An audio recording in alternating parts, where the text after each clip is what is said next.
Hello everyone, in this video I will show you how to fix the Zoom connection error that says check your network. First, change your DNS server. Open Windows Search, type View Network Connections, and open it.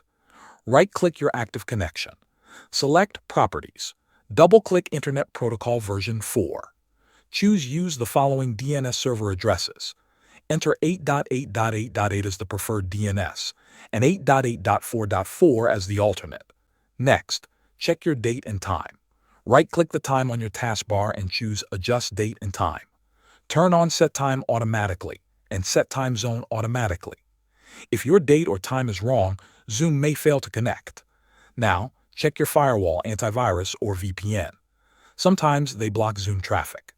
Temporarily disable your VPN and antivirus. On Windows, search for Windows Security, go to Firewall and Network Protection, and turn it off for a short test.